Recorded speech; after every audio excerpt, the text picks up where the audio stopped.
And we're back once again, only on its last call. Last call of the alcohol, only on the Last Call podcast on YouTube. And join me here. Well, this man was busy on last Sunday.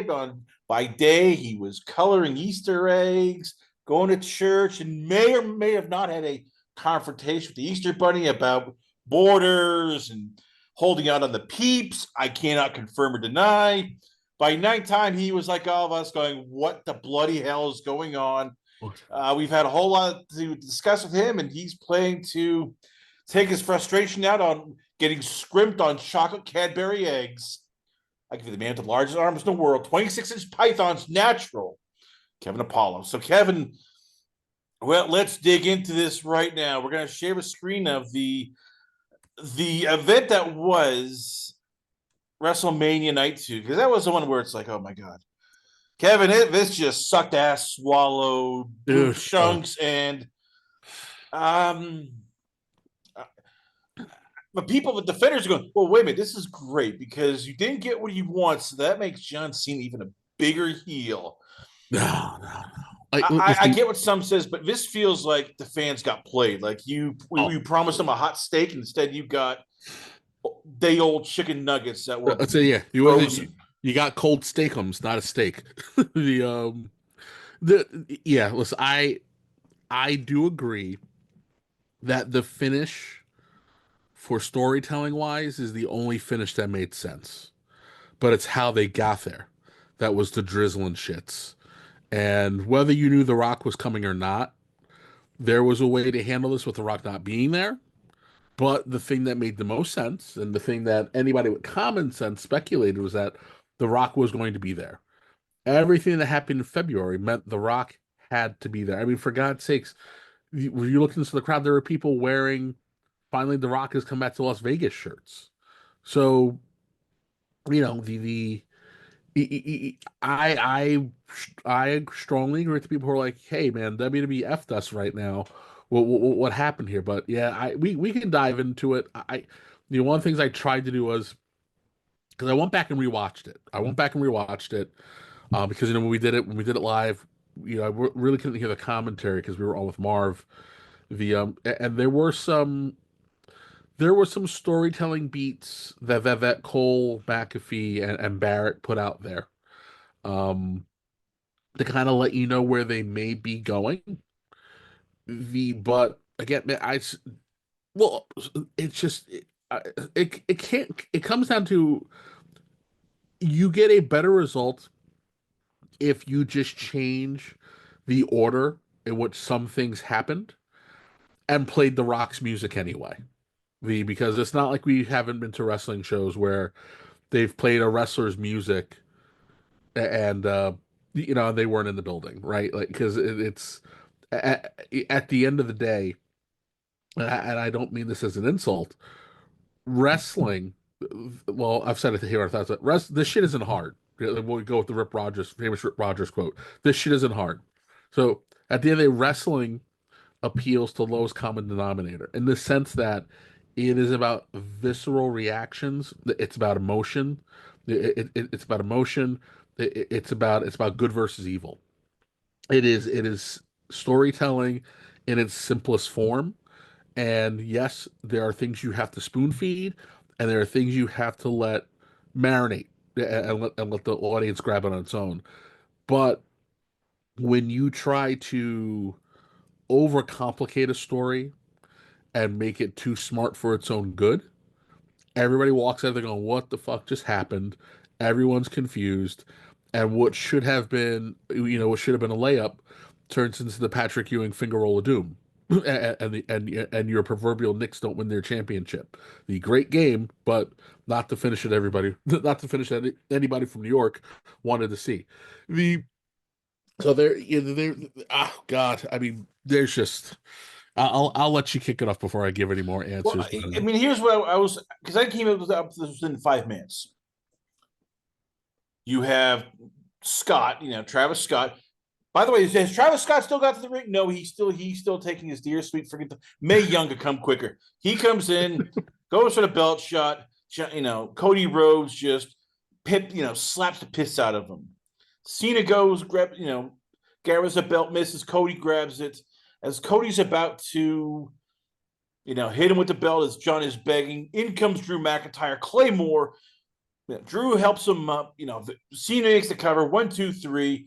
And the next night, Cena goes, I am the one who decides who the face of a company is.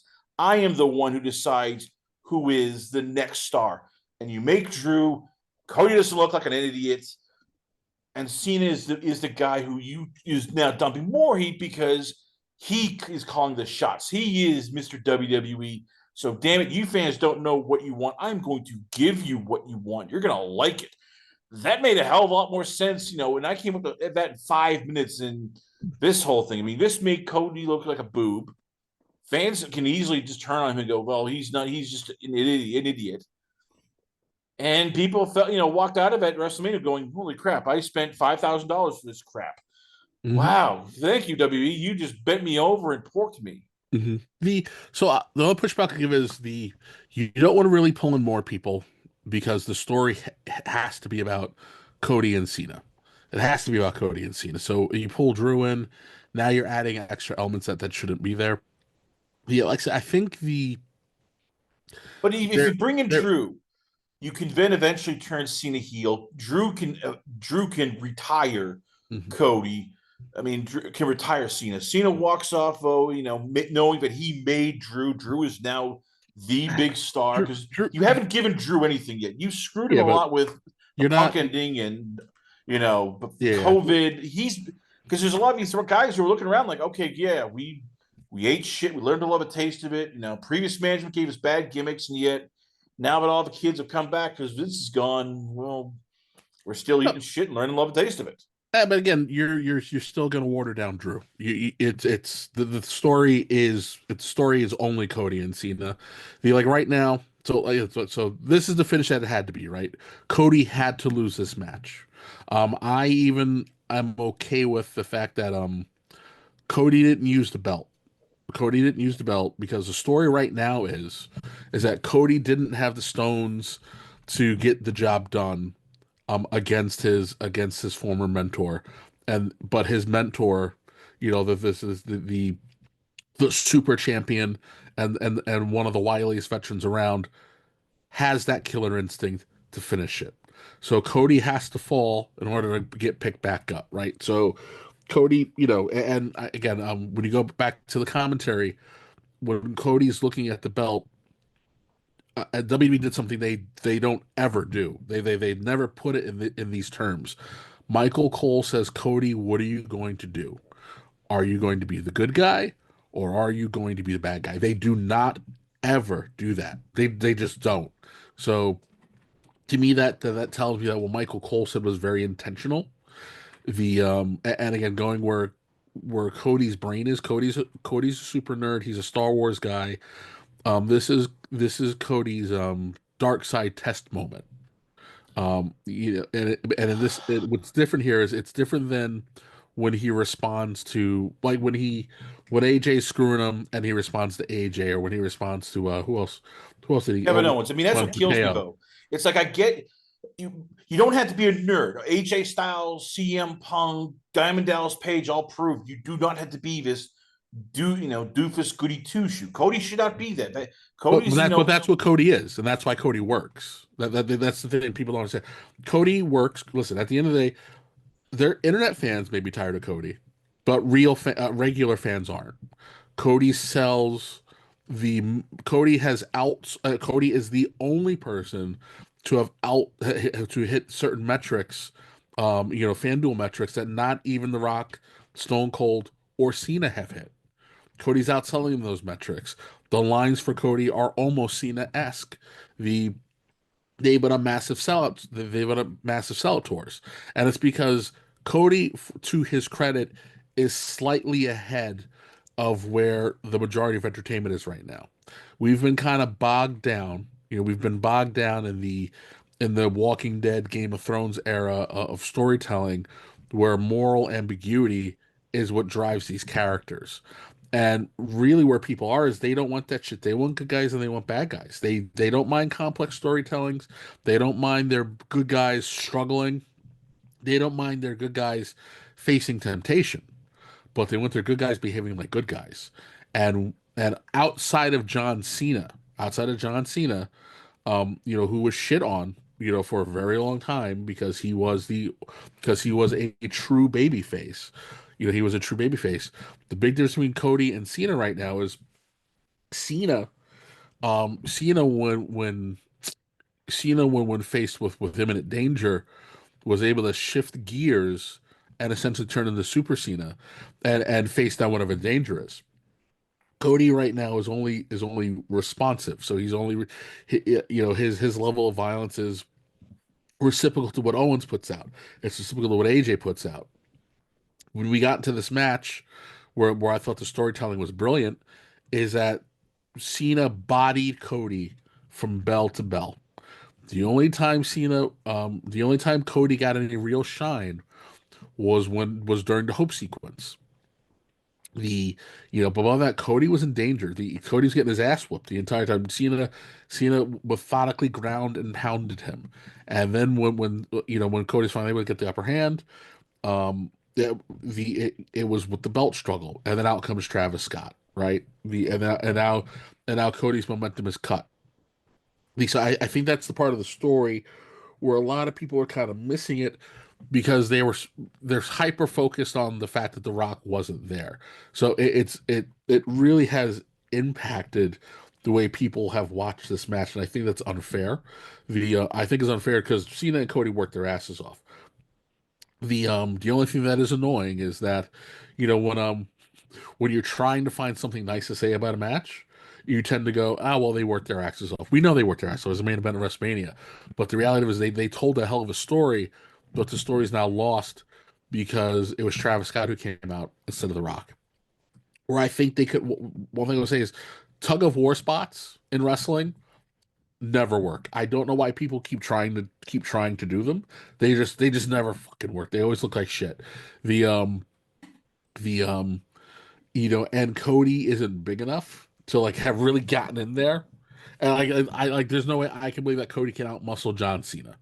The only time a tug of war sequences really ever worked was Layla and Michelle McCool, and they broke the belt in half. The so and it worked for a comedic spot. Other than that, it's always awkward.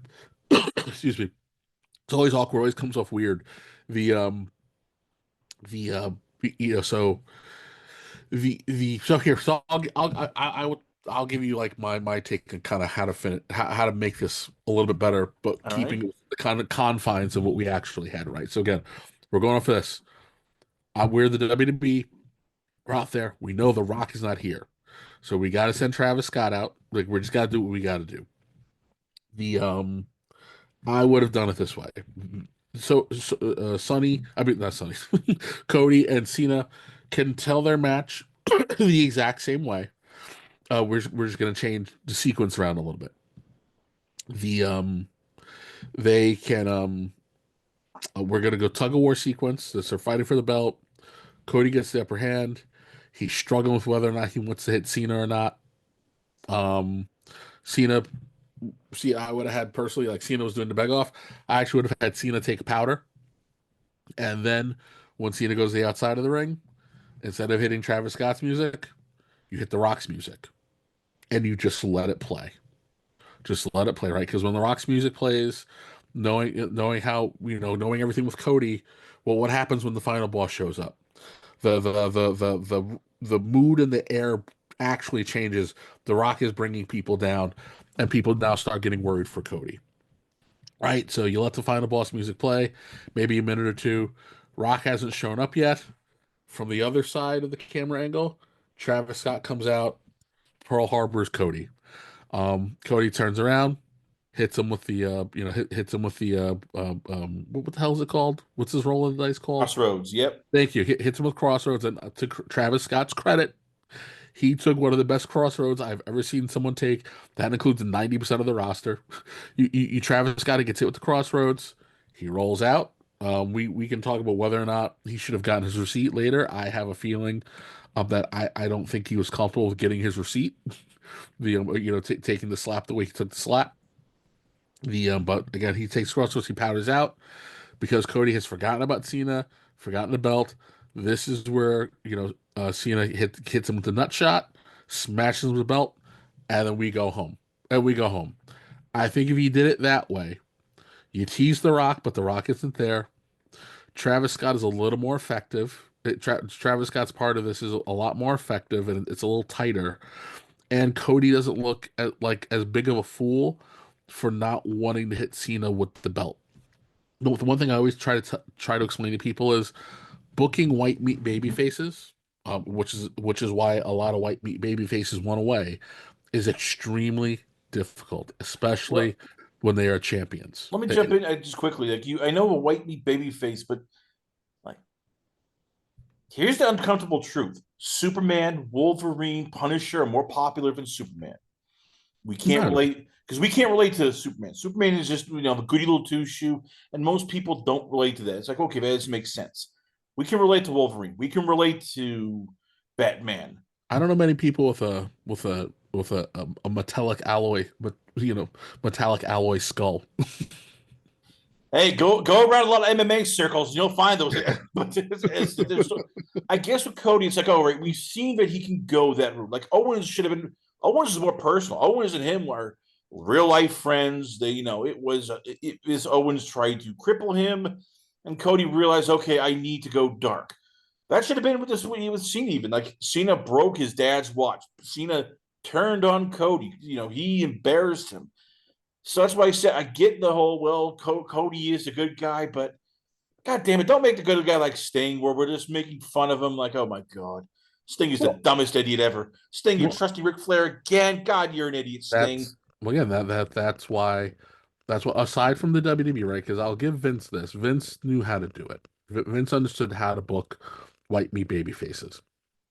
Everybody else, everybody else struggles with because you have to land you can't land outside of the bullseye. You have to land dead center, or your baby face looks a little stupid. The some of this is intentional. Cody needed to look kind of weak coming out of this so that you can build him back up. The but there I just feel like there was a better way to do it. There's a better way to do it. And the again Cody is relatable. Cody is relatable people. Cody's biggest strength is that Cody is your friend who you really want to see do well. So that is Cody's biggest strength.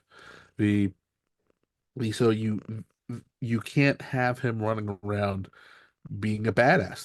That's not first of all Cody. That's not Cody. It's not authentic. It's not authentic feeling. It's gonna feel forced. It's gonna feel contrived. Steve Austin is a badass Texan. The Undertaker is a badass Texan. The there are certain people where they walk the walk, they talk the talk. It's not fakery. We know what fake badasses look like. You see it in AEW. What's his name? Adam Page is a fake badass. It's inauthentic. It's laughable. Remember when we tried to make MJF a badass for a little bit? It's inauthentic. It's laughable. The but Shelton Benjamin, MVP, Bobby Lashley, legitimate badasses. They don't have to fake it. But that's not Cody. That's not Cody, which is why people wanting him to get a little dirty.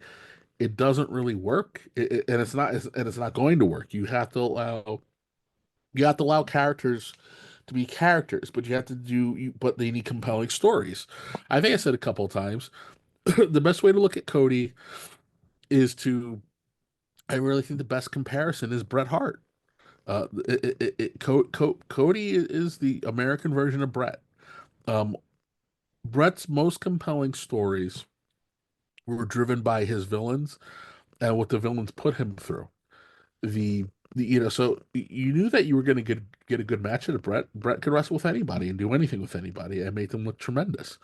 The and Bret could adapt to anybody's style, whether it was Yoko, Taker, Sid, Sean, Hakushi, whoever. Like Sean, Bret was literally the everyman wrestler. The But how many Bret feuds are really truly memorable? You know, uh, from his entire tenure as champion. The Hunter's been very careful with kind of building up Cody's legacy, so to speak, and the character as a babyface, allowing him to reciprocate. So again, the thing with the babyface is, you know, I guess the best way to look at it is, as many horrible things as the Horsemen did to Flair, right? We're talking breaking arms, breaking legs, running him off the road, hitting with a shovel. They legitimately tried to kill this man.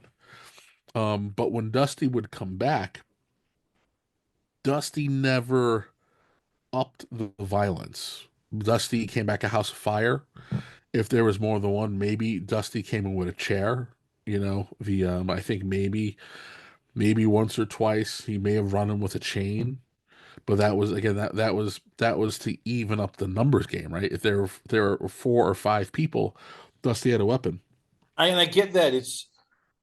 That was a different time, though. That was good It's guys not were though, good man. guys. That Is it's it? I mean, not that was though. when that was also Not when Bob Backlund was around, and Bob like I Backlund said. was. Look at modern entertainment right now. These movies these movies, these shows, they're failing. They're not holding the interest the way people used to hold it, because that's not what people want to see anymore. People want to see a return to moral clarity and their characters. That's why these movies that are supposed to be like, look at Top Gun Maverick, right? That was as the Maverick that was as white bread baby face rah rah as you can get. The theaters were dead. No one was going. Tom Cruise saved the movie theater industry and the studios with this movie that no one wanted to make during a time when no one was spending money and going, because it gave you something that was easy to follow and left you feeling good about it. The that again, that's why Cody has been so successful. It's people want good guys, and again, that's what wrestling is. And again, don't forget, like, wrestling is entertainment, but again, wrestling is the lowest common denominator is the wrong way to put it, but at its base, it is simple. It is simple. It is pure, but it's also blue collar, and that's what blue collar wants. Working people want clarity. They want easy escapism, and they want to feel good about what they're watching. I don't like like it was what's a good example? Like, you look at something like those 50 Cent shows on Stars, Power, or something like that. The Fine, they have an audience, but that audience hasn't drifted into the mainstream because people don't want to have to root for drug dealers. They just don't want to. I don't care if you're a drug dealer with a heart of gold. You're still a drug dealer. What was the last great cop show that anybody's seen that's come out in the last batch of years? What the Shield was about it, but that was during a time where things were a little murky. You keep trying to put up they keep dropping the occasional cop show here and there, but it's always tied to, well, this officer's flawed. He's some kind of an addict or a philanderer, and they only go a couple episodes on whatever streaming service they're on because no one's into it. Versus you look at an NCAS, which now has 4,000 spinoffs. It's because the rules are clear. It's people. It's competent people doing a job with moral clarity. That's what people want from their baby faces right now. There is a space for the I mean, badass. Yeah. I'd fight back saying, well, explain CM Punk, because CM Punk is a baby face, but doesn't look like a noob. And I mean, we saw that. Like, if Cody and Cena were drizzling, shits, Rollins, Reigns, Punk was beautiful because at least it made sense. It was, you didn't see it coming. It was Heyman screwing Punk, which nobody thought was going to happen. It was Heyman then turning on Roman, which nobody thought was really going to happen. And there was an explanation of Paul Heyman, like, hey, they pushed me to this. They did this to me. I literally, hated it, but they forced me to go to Rollins. This makes no sense. It's like, all right, Cena walked over, spat in his food, kicked him right in the nuts, grabbed his girlfriend's butt, and Cody still couldn't just fight back. I get the baby face, but Cody fought eventually, back. He just got his ass kicked. That's the story. Cody got his ass kicked. Yeah, and we found the whole thing, but just hesitating with the belt just makes him look like, oh, come on, yeah, but Cody, again, you haven't learned yet. You haven't learned after AJ and Owens, and then but again, and this is the crowd different. was booing Cody at the end. That was getting. Yeah, I'm gonna ignore the crowd though because that's bullshit. That's just people trying to hijack. Fuck them. Because at that price point, yes, foreign crowds tend to be a little different, but at that price point too, and again, which where I say, we talked about it. They're stealing the shows from the blue collar family who can't afford to go, and a lot of times when you're bringing in the dinks, the dual income, no kids, dual income, no kids, couples, the they tend to be annoying, snarky, smart, snarky, and they do this kind of bullshit where they want to try to hijack. They tried that bullshit on Friday, and to Cody's credit, he promoted them back into their seats and turned them around. And to Cena's credit, Cena played with it. I enjoyed him looking back and forth. But when Cena wanted them to boo, they booed him. It's kind of one of those things where it is what it is. Wherever they are tonight, the roles are going to be, but also too, we talked about this a couple months ago. Why I was anti doing Cody Cena to begin with was that John Cena is at a place in his career where we know he's gone. This is it, right? This is it. People understand and appreciate the kind of character that John Cena was. People appreciate what John Cena did. People now actually appreciate John Cena's work ethic and storytelling, match wise, right? The days of people who see the kid, he can wrestle. No one, no people start that bullshit and everybody tell them to keep on walking. John Cena is a place of high reverence. Cena was always going to be cheered because Cena is leaving, and there's a sense of loss. There's a sense of loss with Cena's exit, and then also Cena's exit is very unique in the sense that this is a guy who was never fired. This was a guy who was never told it's time to wind down. He wound himself down. He's leaving on his own accord, and he's still a top tier. He's still a top tier merch mover. When you put Cena's name on the marquee, Cena moves a lot of tickets, probably the most tickets. In terms of longevity, there he is the only one in his class. Brother won 25 years on top. On top, no one has done that. Not even Bruno. So of course, of course, Cody was facing some headwinds. But again, I think the big parts of the start that people kind of feel like, let's even go back. I still see people kind of screaming, well, we don't understand the connection. I think there's again, there's some things you got to spoon feed, right? How exactly did Cena get his spot in the Elimination Chamber? He walked up and said he wanted to do it. Well, someone had to approve it, right? That would have been very super simple. The chairman of the board said you're in the match, and that sets the stage for Cena selling his soul to The Rock, right? And I guess you can retroactively explain that. Let Cena do it in a promo at some point in time. Let Rock do it in a promo at some point in time. The Rock explained why he wanted Cody's soul, right? Because he wants a champion who fights for him, not a champion who fights for the WWE. So And that so leads me to part two, mhm. and I hate to cut you off because this is the elephant in the room we got to talk about. Is this a basically 3D chess where Rock is screwing Cody and Triple H for last year, going, yeah, I know you guys you snookered me into having to do a tag team and give us up, so I'm gonna get my receipt and just hang you motherfuckers out to dry, or is this just, you hate to say it, The Rock has become Hollywood Hogan, except he can actually do good movies, and he's just decided, well, I want to do this, so I'm putting myself in, and everybody has to sort of run around, and go, crap, we gotta take care of the baby. Baby wants this, so if baby wants it, baby gets it. Mhm. Um, I think, I think this is multi-layered. Do I think The Rock was getting a receipt from last year? No. The crowd, the reaction of the crowd.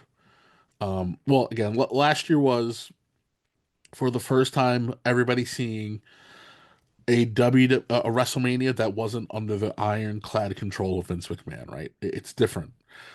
Triple H is the head of creative, but Triple H still has to answer to Ari right at the end of the day. Whereas Vince McMahon answered to no one, And if Vince didn't leave, Vince would have continued to answer to no one because Vince had the Dana White clause, the where you leave him alone and he's free to run the company as he sees fit.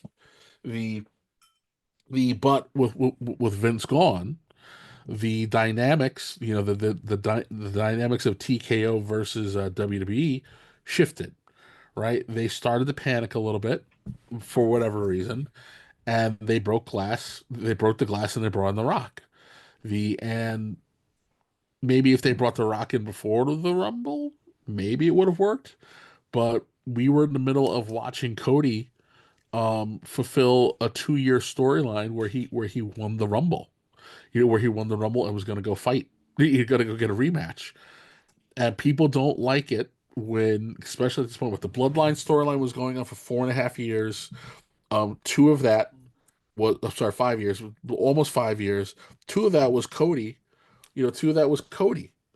Coming back from just a horrific injury, winning the Rumble, losing, battling through, getting past Brock Lesnar of all people, other trials and tribulations, winning the Rumble, and now going to square off again against Roman, smarter, smarter from the previous confrontation because he wasn't prepared to have to deal with the entire bloodline, right? The people wanted to see that story play out. They didn't want to see The Rock come back in. People were always excited to see The Rock, but people weren't ready to see The Rock versus Roman. It just wasn't the match that they wanted. TKO thought that was the match that they wanted. The Rock thought that was the match that they wanted.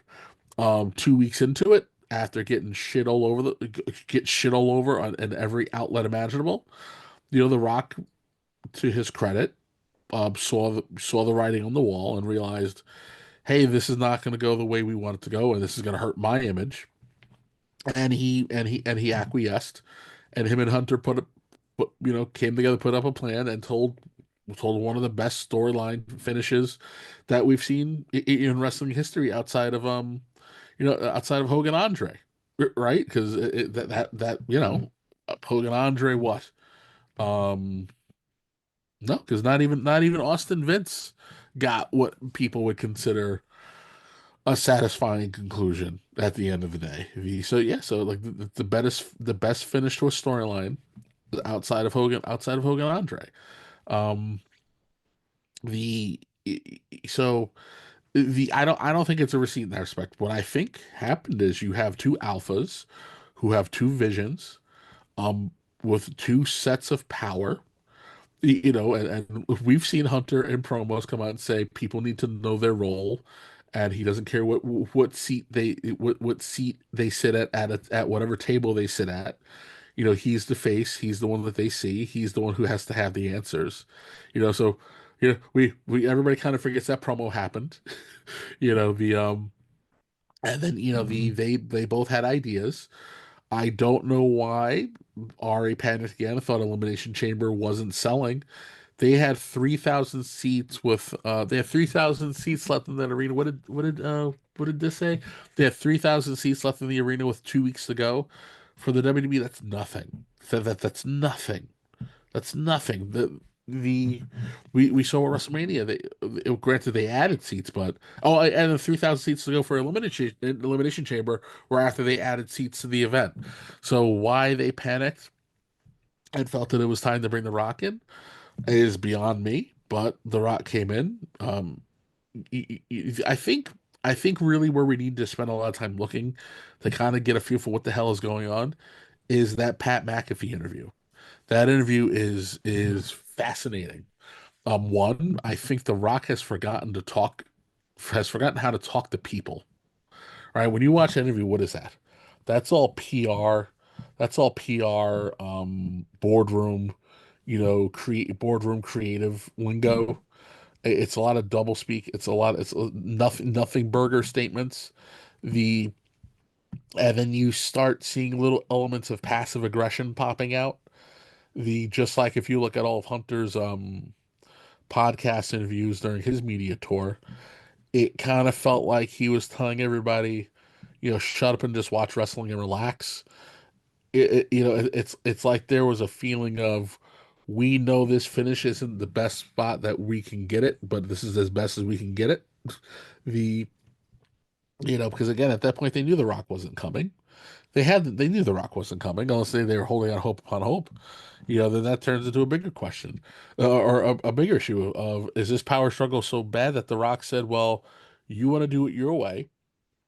I'm going to stay at home and watch you fall on your face, and then I'm going to pop back in and clean it up." That's a bigger problem, and that means that the two top dogs have to find a way to coalesce, pull their head out of their asses, and make sure this storyline ends with an appropriate conclusion, because it's unfair to Cody and it's unfair to Cena. Cena's done in December, right? There is no Rumble, there is no Rumble, there is no next Mania. Cena is done in December. To me, I think it's fairly obvious that it's going to be Cena and Cody at Survivor Series. It's going to be Punk. It's going to be Punk and Cena at SummerSlam. Just so we can get, and I think we got Randy and Cena at Backlash, right? So we gotta let Cena hit some of his greatest hits, and then do his rematch. And in between now and Survivor Series, Cody has to go through whatever crucible he has to go to regain, to regain his credibility, and but also be elevated as a character. It's just I think the biggest problem is we made Cody look a little too stupid. And again, it's not it's hard. It's hard to do these kind of stories with baby faces, and now to have you do things like, oh, Sting, like you said, Sting looks like an asshole for trusting Flair yet again, right? Like I said, there are times where the babyface should reciprocate. Like again, the babyface can't do it first, but they can respond, right? So no preemptive strikes, but you can always retaliate, and the I think they got lost in the fact that they were trying to tell everybody Cody has such reverence for Cena as his mentor, as his mentor and friend, that he was struggling putting Old Yeller down, and Cena's just that much more experienced, and Cena no longer has those weaknesses. Cody still has a lot to learn, if he's going to be a successful champion. The On top of the struggle, if he wants to do it the right way, if he wants to do it the shortcut way, they have time to clean it up. I thought Cena's Monday night promo was brilliant, where he really drove home, "Hey, you motherfuckers, I can make you do whatever it is I want to do. You don't have any sway. You're soft. You're not as important as you think you are. In the grand scheme of what I am doing." I think also too, tonight is SmackDown is immensely important for Cody's character.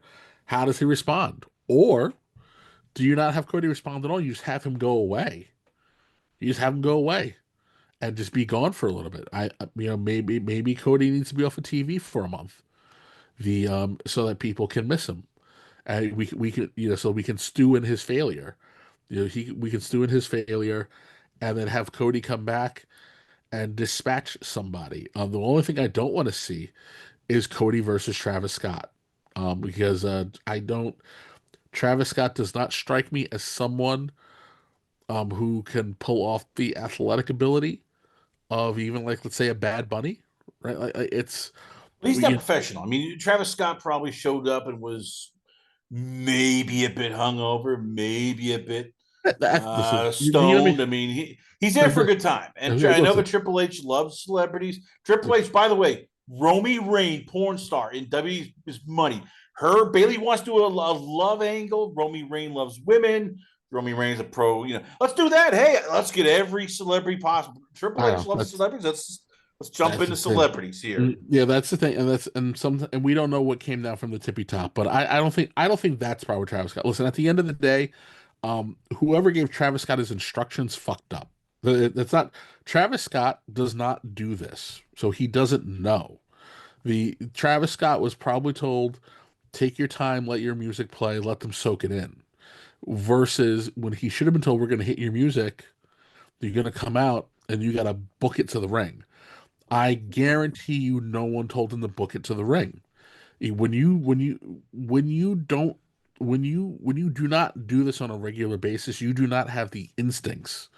You don't have the instincts needed to to to to um to navigate The one just the sheer magnitude of the crowd. There's just I've never wrestled in front of more than 4,000 people.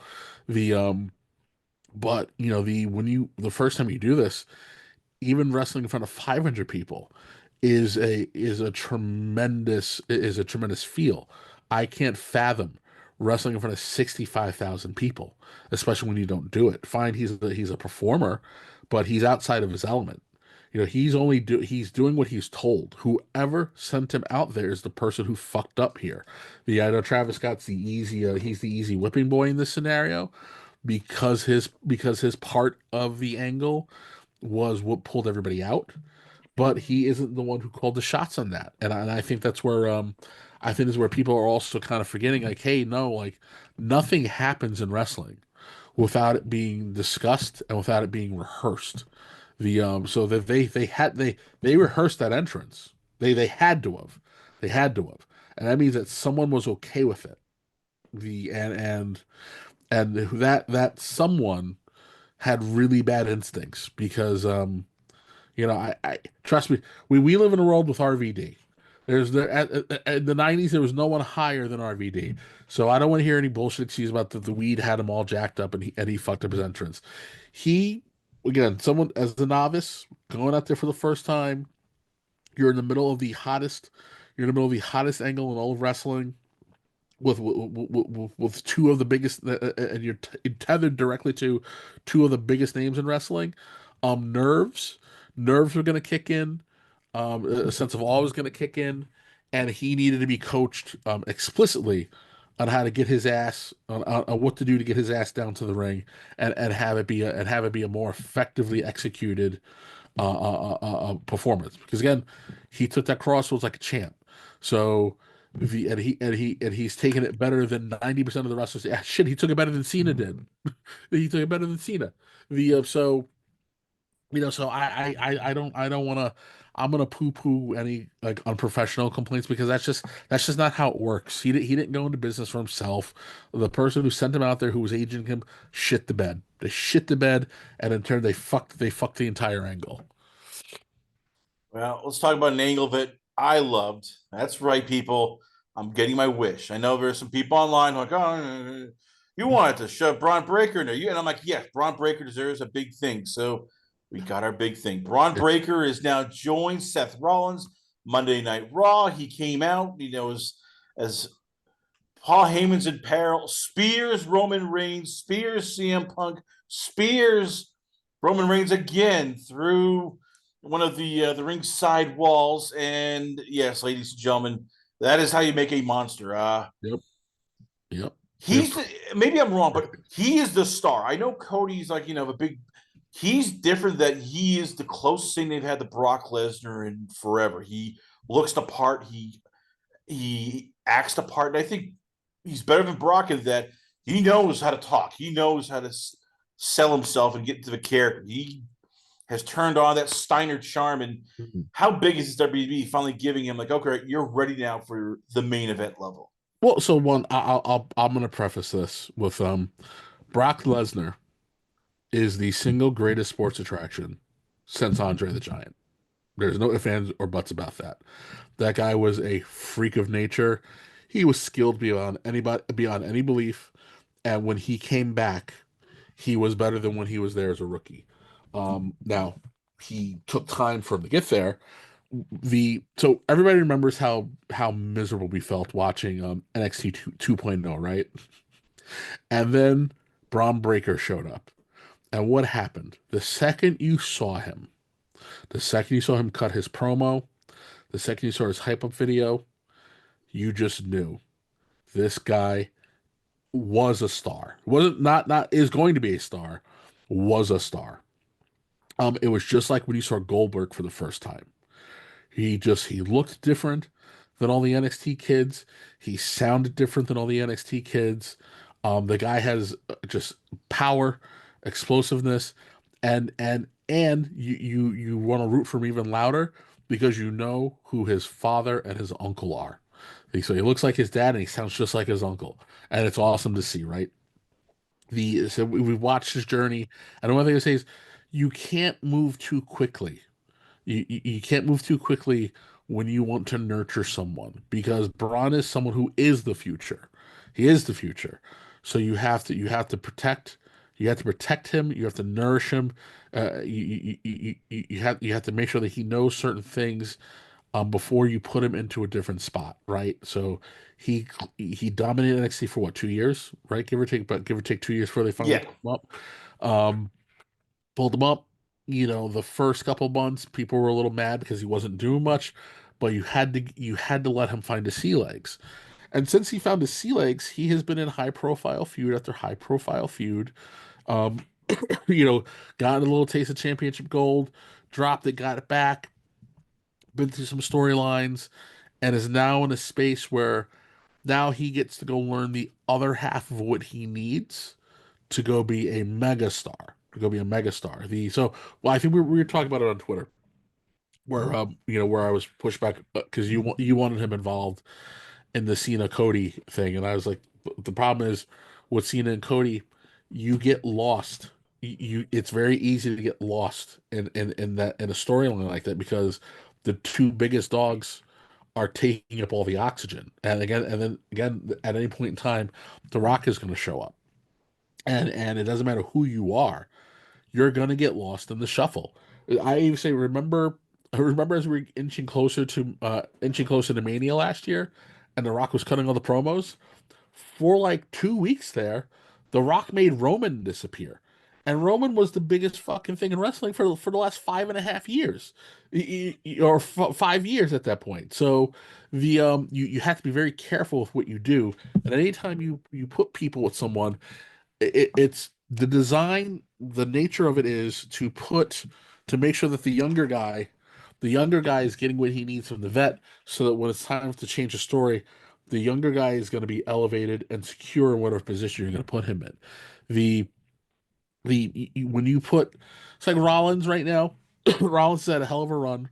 I do agree with The Rock, where what does he call Rollins? Is Superman. Yeah, Yeah. he calls him the roster Superman, right? Because yes, even through all the weird, goofy outfits and the bullshit, Rollins has been, bar none, the most consistent. The most consistent, the most the least injury prone, and the most adaptable performer that they've had. You can kind of give him anything, put him in any role, and he excels in it. And he could have a match with anybody. And not only is he gonna look like $1 million, they're gonna look like $1 million too. The but Rollins isn't Roman. You know what I mean? He like you we got the same thing. When you saw Roman for the first time, it was pretty obvious this guy's going to be a star, even with the dumb blue contacts that Vince made him wear. It was obvious that Roman was going to be a star. Put Rollins with Heyman, it changes the dynamic. They're going to position Rollins so that he can kind of finally he can I would say he can rest very comfortably in the Randy Orton slot. The Randy Orton slot of where you go, if John Cena didn't exist, this era is solely rests on the shoulders of Randy Orton, right? So the payment's there to elevate Rollins, and put a little more shine on a new character for him. But he's also there to hype up, coach, and instruct Braun on how to cut the main eventer promo, how to carry yourself like a main eventer, what a main eventer match looks like, and he's there to learn. He's there to learn and ride with Rollins. So he's gonna get a double fisted education on how to be the man. The so wherever they go with this brand new dangerous alliance, it's going to be fun to watch, man. It's going to be fun to watch. But when you do stuff like this, is how you do it. This is how you do it, because if we'd gone the other way, storylines like that, like if we'd done it where like he was with, if he went with Cena and Rock, well, those storylines can only end in one way, and you either put the belt on him or you don't. And we've seen what happens when Vince would do this from time to time. You build the guy, but you don't give him the belt, and then he loses all of his momentum. Or he gets the belt and you pull it off of him right away because he wasn't ready for it.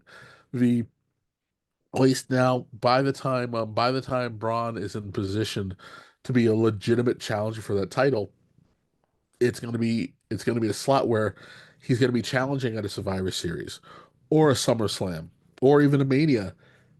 Excuse me, and it's gonna mean something. It's gonna mean something, and it's either gonna be whoever it is, it's either he's either gonna get over, or he's either gonna get over and go over, or he's gonna get over and not go over. But either way, you got him over so that when he challenges again at a later date, everybody knows like it's this dude's time, right? Because let's be real, what's the one match everybody's talking about wanting to see in about 2 to 3 years? We're talking about Braun and Jacob Fatu, main eventing a WrestleMania at some point in time, right? The like that's what people want to see.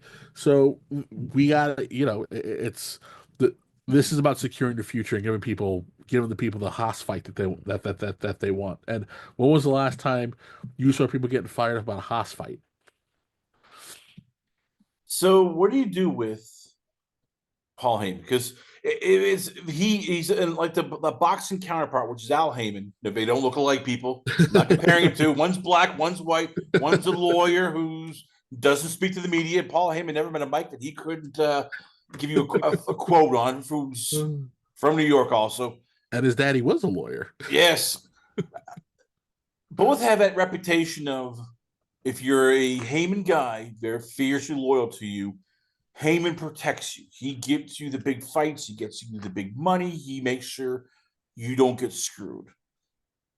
This feels like, and maybe I'm overstepping, but this feels like a perfect chance for Braun and Rollins are the alpha. You bring in the rest of the group is the Creed brothers, Austin Theory, young guys who've been screwed because either we got stuck with Wyatt Six that needs to be put down like Old Yeller, or they got caught in the stink of Vince and then lost in Triple H's sort of veteran more over rookies. I mean, is this a chance for Paul Heyman to get a bunch of kids who he has his stars, the guys can bump, and he can sort of protect them from any more bad gimmicks, crap, or just getting lost? Oh, that's not Paul's function. That's not Paul's function. Paul's function is about making main eventers and or elevating main eventers. So like the Creeds, they're fine where they are because they're relatively new, and they have a lot to learn, and they're learning a lot from Gable. The American what the hell is shit? American made, yes. American made. They are very slowly getting over. They're very slowly getting over, and they're shining more and more every week. So they're fine. Heyman's function, like I said, is to elevate the people who need to be at a certain place, and push the guys who are at a certain place up a little bit higher. So case in point, when we got Heyman with Roman, right? It was clear Roman was the guy. Vince had some missteps, but Roman was the guy. Roman was the guy. It was undeniable. At that point, the we tried it with Ambrose. It failed miserably, which is why AJ Styles was able to kick the door down and assume complete and total control over SmackDown with only being in the company for 6 months. It was just unheard of. The which is Rollins was the top guy. He was the anchor.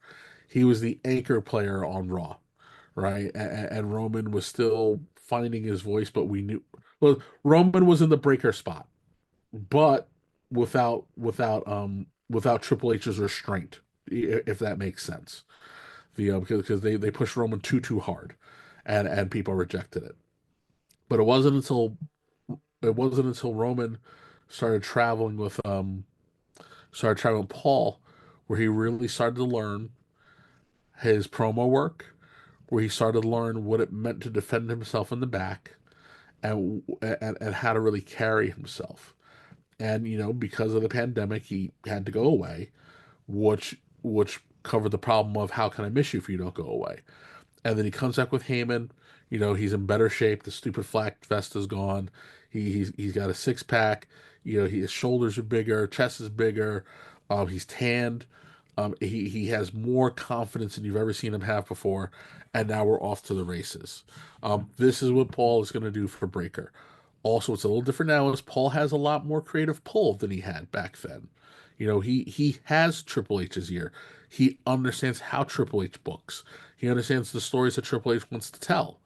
The so Heyman knows how to mold Braun in a way that'll maximize any of Triple H's efforts. So this is where we wanted to see the Rocket be strapped and how we wanted to see it strapped to him. The but you throw in a bunch of other fucking people and now time's getting well. Like look at Cesaro, right? We made Cesaro a Heyman guy, and it didn't work. In It fairness, did. though, Cesaro has no personality. I mean, that doesn't help. No, but as I said, but it's like people believe Heyman guys because the connections are either they're indelible, it's obvious, it's tangible. The when you tell us that someone's a Heyman guy and they're really not, people see through it and it doesn't work. So who do you put then with them? Because I know people go, oh, let's add Kevin Owens when he's healthy. Let's add Drew McIntyre. Then it starts taking away from Braun I would, because but I don't. I guess other than Becky, I don't put anybody with them. Why do they need someone? because you The want two guys to sort of be the bumpers. Like you didn't want Roman to take too many bumps. That's what the Usos were for. And in theory, Solo was going to be the made guy. Unfortunately, it didn't happen. But that's a different story, different day. Like who do you? I mean, if it was a Dangerous Alliance was like a group of guys, 5 or 6. So if you have to have two people, is this where you can add maybe either a Carmelo Anthony or Austin Theory and one other person who could be sort of the guys who take the bumps? So that when Punk and Roman are clearing house, it's not Rollins and Breakker getting beat up. It's the other two guys who are, Mhm. in theory, um, being what the Usos are. I would say we need to probably give it another 2 weeks before we can really answer that question. But as of right now, I say you just let this sit where it is, because let's be realistic. When Rollins is the bumper, Rollins is Braun's bumper. Rollins has enough equity as a character and as a main eventer that he can tag in and get his ass whooped, and Braun can come in and clear the ring and be the out of control creature.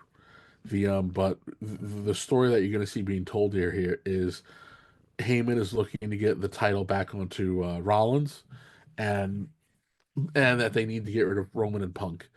And Braun's rub is going to come from being the guy who is bumping Roman and bumping Punk. He might not beat them, but he will kick their ass, and that's and because he's able to go toe to toe and dominate, he's gonna be elevated from that because it, So who would you? So let's it's say it plays it's out. validity by association. So let's say it's going to be more than just two guys. It's more of a two-man power trip. Let's say it's Evolution, you know, Judgment Day when they were semi better, or even the Bloodline where you had 4 people. Who do you add? I mean, who are the two? Who to make sure that you don't take too much of a shine, but as you said, you're not getting two guys who like they don't really belong. Who do they target to help go with Rollins and Breakker if you were booking it? Um, Give me a little bit of time to think about that one because I do think yes, eventually you kind of want an evolution feel to it. Um, but that means that you need. I mean, Randy and Batista were unique in the sense that I don't think you've ever seen. I don't think there's ever been an OVW class that was like that particular class. Right, all that class that was produced megastars. But you need two guys who have that future glaze on them. The So who's it going to be? You I mean, know? the Austin Theory to me sounds like a perfect candidate. He had the future, got then lost the whole transition from power. He has the briefcase, but they can't cash it because Roman's in his 4-year feud. Like, Yeah, no, that was fuck. Well, listen, that was dumb. That was just a whole. But I guess if you're gonna pull a tag team, then yeah, fine. Then you pull A Town Down Under because Grayson Waller also has a tremendous amount of upside to him. I mean they're both poised to do big things. I think Grayson is a lot more comfortable on the microphone than Theory, but Theory also is very good on the microphone. So I guess maybe if I had to, and I was going to pick a tag team, it would be A Town Down Under, just because they probably fit the vibe a little bit better. The I don't think Hayes needs Heyman. Also, too, I'm gonna be very honest here. Hayes is gonna look like a fucking midget wrestler standing next to Rollins and Breaker, and really anybody else in the main roster, on the Raw roster for the time being.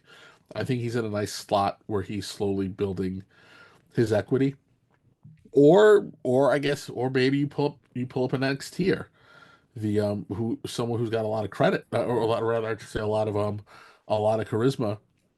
We're a street profits. Like, but you gotta get some people, I think, because if it's just two men, you run the risk of, well, people are gonna go, well, when's Breaker turning on Rollins? When's Heyman gonna screw Rollins? Because that's how it always is. If two guys join, well, somebody's gonna screw the other. But that's a different story for different. We gotta Yeah, move well, on because we're that's the natural. That's what's going to happen anyway. At some point in time, Braun's going to get too big for his britches, and someone's, Rollins either going to be threatened, and turn on him, or Braun's going to be tired of waiting, and he's going to turn on them. It's going to be, but Braun's going to be the one who has face pop.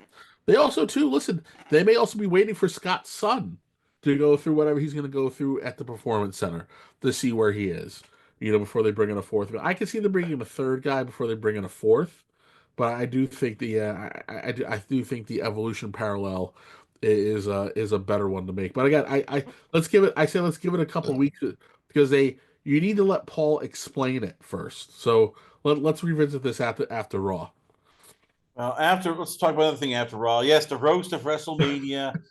Then Paul Heyman then going on the uh, Pat McAfee show, telling one guy he's going to get deported, and then telling another person, well, he can suck his dick. Kevin, if you found that funny, you're racist.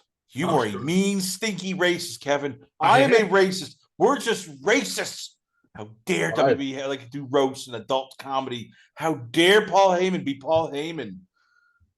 Listen, What's dude, going on here? When did wrestling fans like lose their testicles? wrestling fans have it. It's internet wrestling fans are the fucking problem, because a bunch of soft bitches.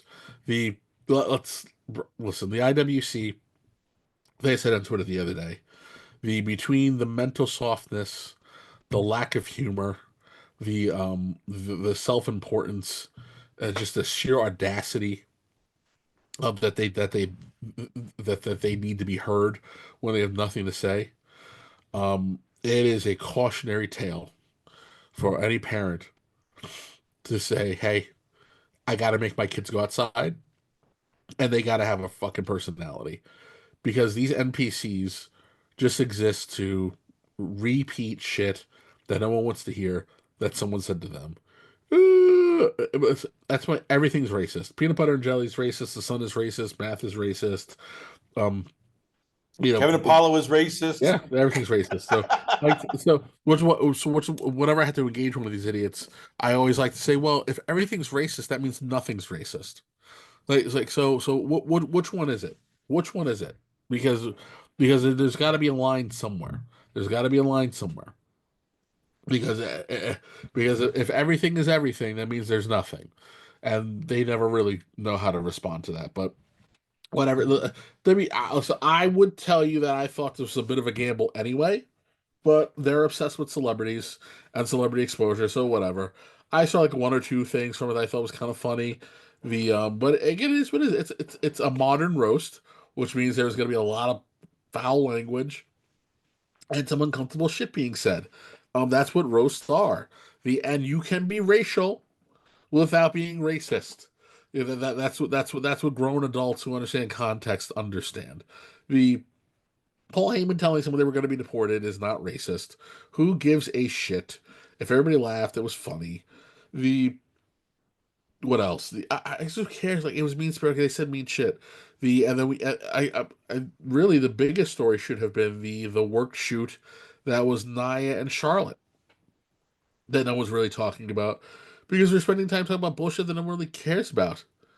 Like, what? What? Who cares? Who gives a shit? Oh, Heyman told someone they're gonna be deported. Who cares? But Who cares? And so I'm like, I don't want to spend a lot of time because it's fucking stupid. It's a bunch of babies who no one wants to hear from. They don't have any friends. They don't get any ass.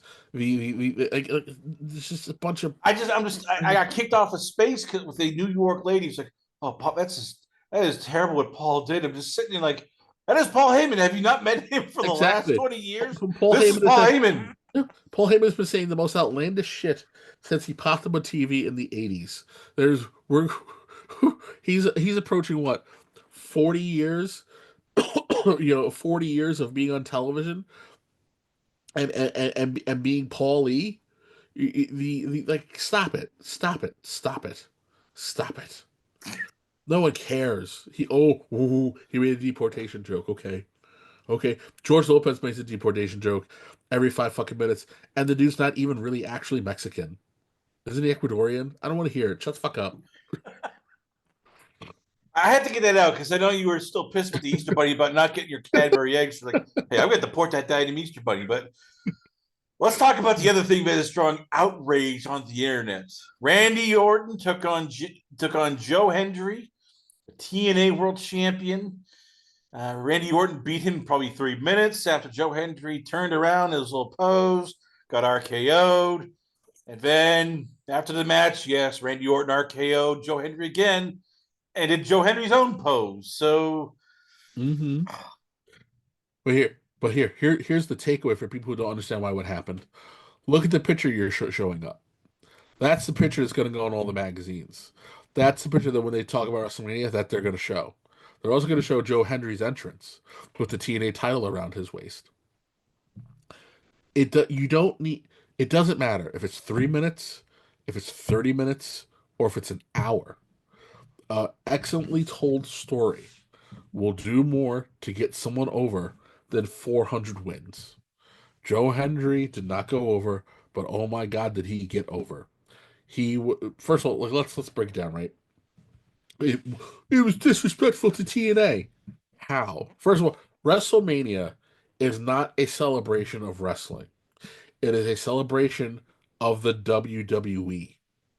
So the fact that TNA got invited to the WWE's party already tells you that there's a tremendous level of respect. Joe Hendry, those doors opened up. He had 65,000 people singing his song. He was presented as the TNA champion. He got to face down Randy Orton, and all the match was short. He got an offense on Randy Orton, right? He bumped Randy to the point that he had enough time to hit his signature pose, right? Spin around, do his thing, and then Randy, because Randy's Randy, hit the RKO out of nowhere because that's the fucking gimmick. And then when he went down, Randy helped him up. So Randy Orton treated him like not like an interloper, but like a respected peer, and gave him his WrestleMania moment. And then did what Randy did, where he hit another RKO, which got him even more over, right? Because part of being a super baby face is you need sympathy. But part of what fuels a baby face is sympathy from the crowd, right? So Randy did his thing, put everybody over, said, "Hey, look at this guy, you're the future," and he fucked him one last time, right? So the people there watching, like, "Oh, come on, Randy," So and then they gave Joe a standing ovation as he left the ring. That is the only thing that matters. TNA was elevated.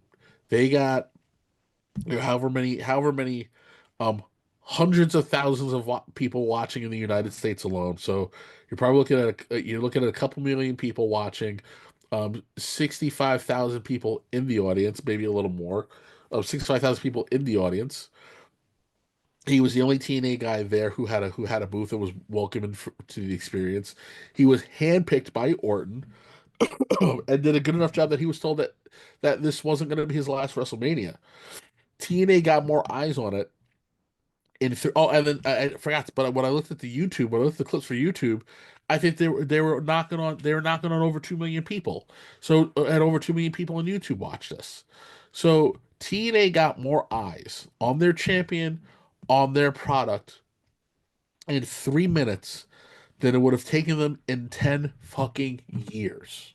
I mean, Only thing that yeah, matters. I get the anger from TNA because There's no way from TNA. They're over the moon. I mean, the TNA fans, because I get it. For years, they've been the whipping boys. You know, AEW came in and AEW got the cat's meow. People love them. TNA's always been LOL TNA. Even when TNA was hot and doing well, people were still like, yeah, TNA. Oh my god, they're like the bastard stepchildren. I mean, there is a bit of PTSD with TNA fans of like we are always been like embarrassed, made fun of, judged harshly, and we're the idiots. And yet here's AEW, and Well, yeah, I hear you. I think I've said it on the show. I don't understand why TNA never got the love that AEW got, because TNA was the better product.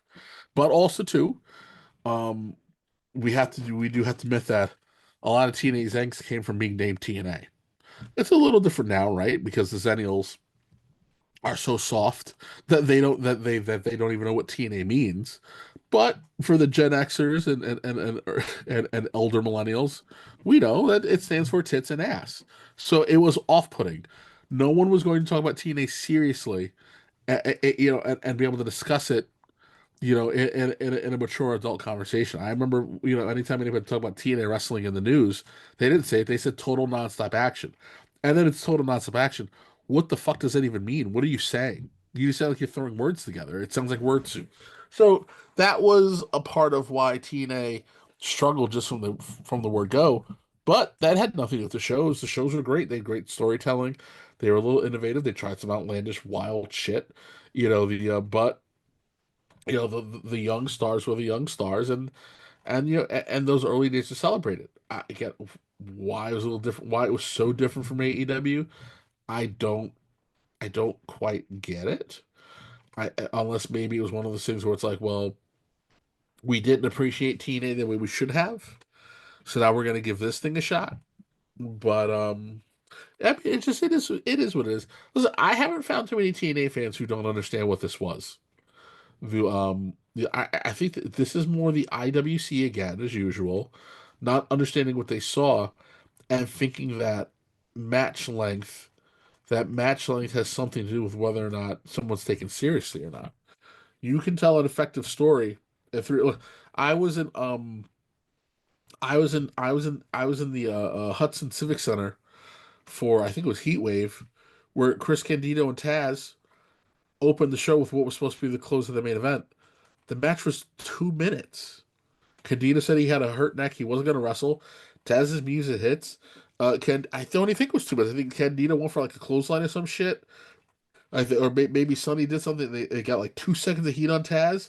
A suplex caught to Hamaja A, and that was the end of it. I really don't think it was a 3 minute. I don't think it was a 2 or 3 minute endeavor. Was that Paul Lee being disrespectful of Chris Candido? No, that was a story that needed to be told. That was the story that needed to be told to get the champion over.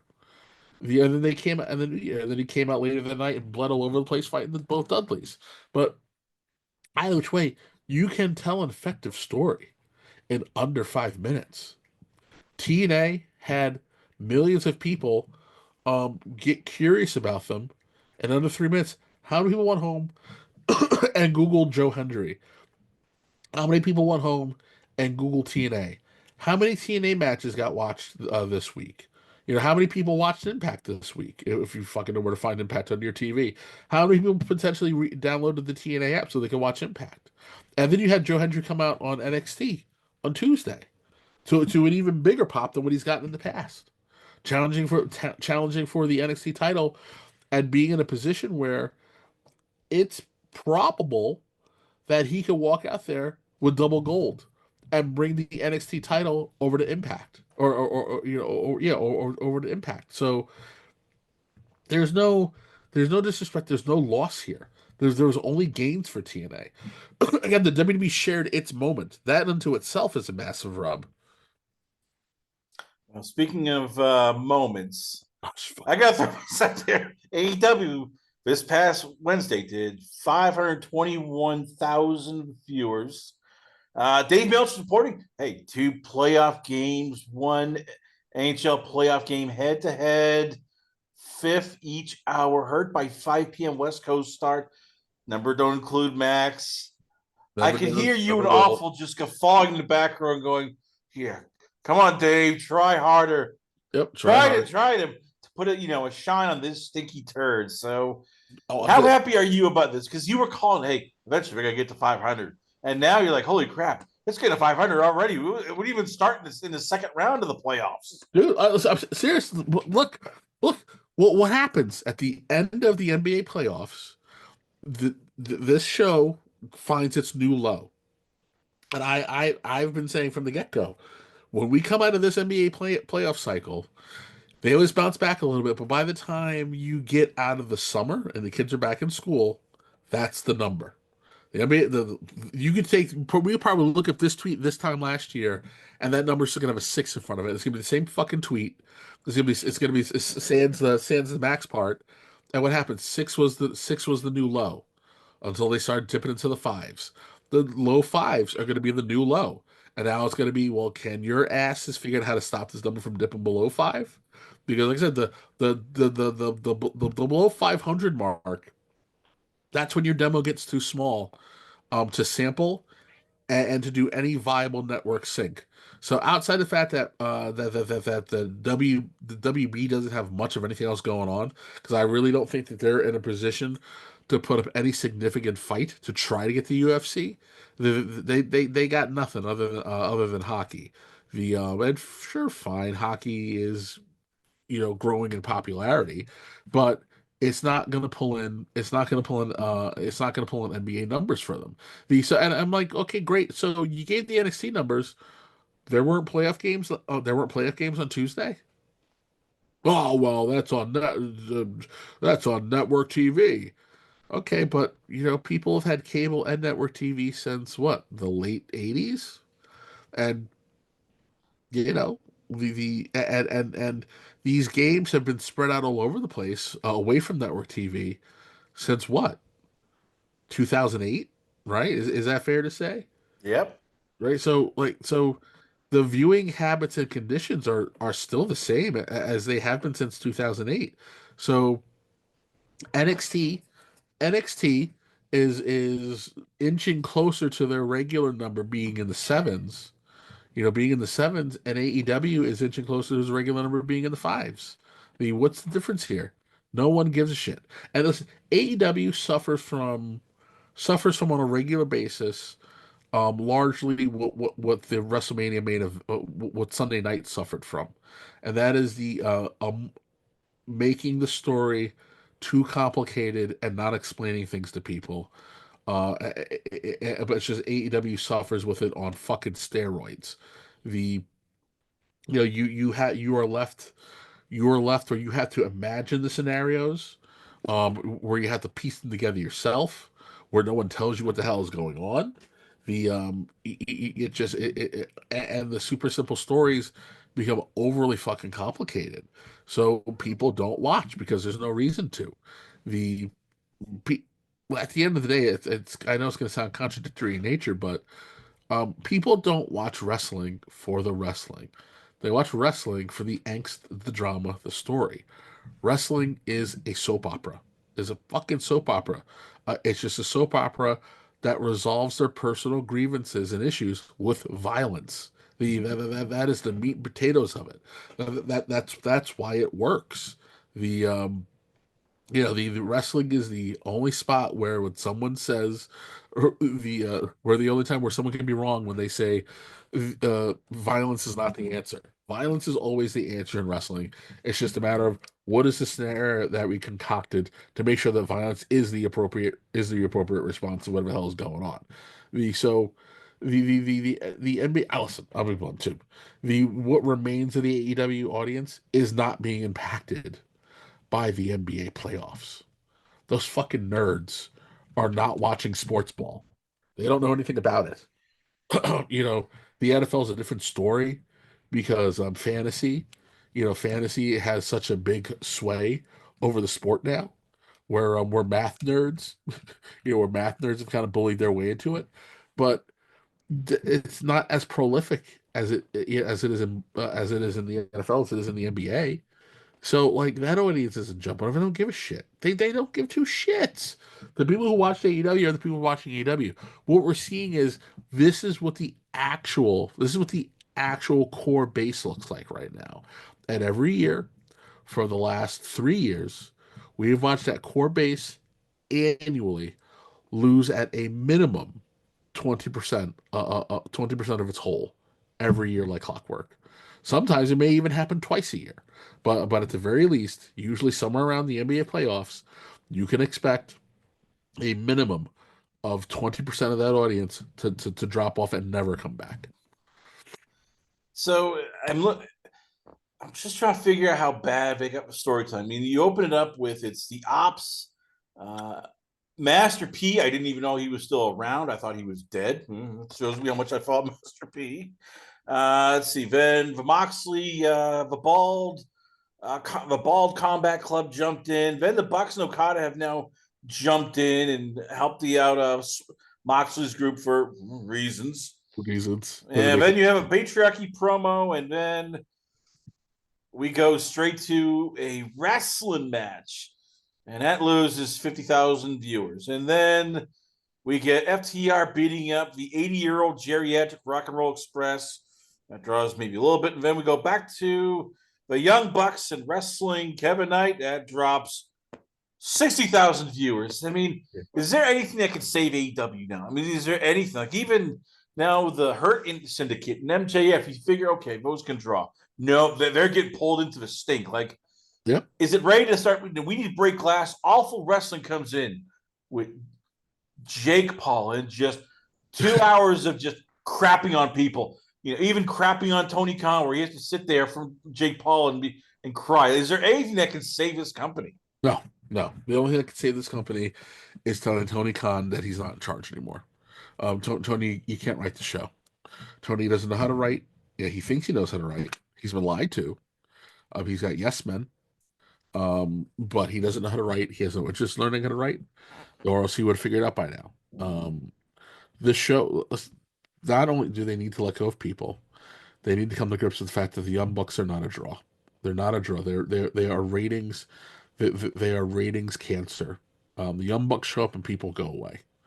No one wants to see two balding, pudgy boys, playing badass, playing Billy Badass. They just don't. No one buys it. No one buys it. And it doesn't matter who you send there. It just doesn't matter who you send there. Eventually, their equity is going to be diminished by being on that show, because the show does not know how to showcase talent. It doesn't know how to generate interest. It's not compelling TV.